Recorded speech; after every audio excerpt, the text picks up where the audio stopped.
Rishi Sunak's apology is very interesting because it took him several hours to say anything at all. There was a lot of speculation that he may have been considering his future. He, of course, could have been considering resigning for tactical reasons. There was a school of thought that he could have resigned, and then that would have put the Prime Minister in a very difficult position if his Chancellor had said that it was the right thing to do to resign, and therefore why would the Prime Minister not have resigned? Rishi Sunak, of course, having had a lot of problems over his finances in the last few weeks, may have seen that as an opportunity to do the right thing and gain the moral high ground. He didn't do that. Will you be telling the Chancellor that everyone in his household should be paying all their taxes here in the UK? I don't think people's families should be dragged into things.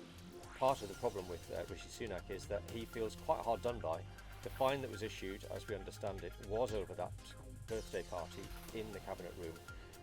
Rishi Sunak's allies have always said that he was effectively standing in a corner waiting for a meeting to start, that he didn't take part in that birthday celebration. He wasn't invited to it, and they were pretty astonished that he ended up getting fined for it.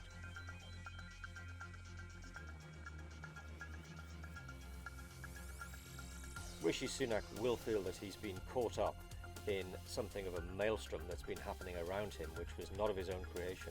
There were a lot of people in the Cabinet room at the point when the Prime Minister's wife came in with a birthday cake. Rishi Sunak was just one of many. There are other people who were in that room who we presume will have been fined, but they have not been named because of the Metropolitan Police's policy of not naming people who they are fining, and therefore Rishi Sunak has had a lot of heat on him over his own fine, and he will feel that a lot of other people who were probably more guilty in his eyes because they were an active part of that celebration have got away scot-free.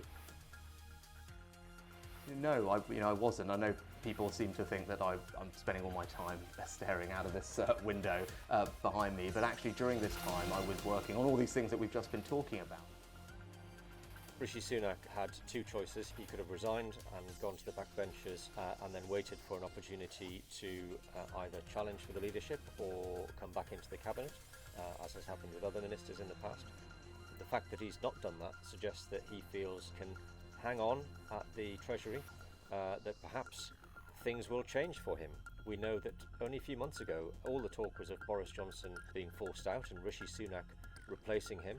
Things look very different now, but that doesn't mean that things couldn't change again. You can't predict events always, and Rishi Sunak will be feeling that the longer he clings on, the more chance he has of staying in office and perhaps even still having a tilt at the top job.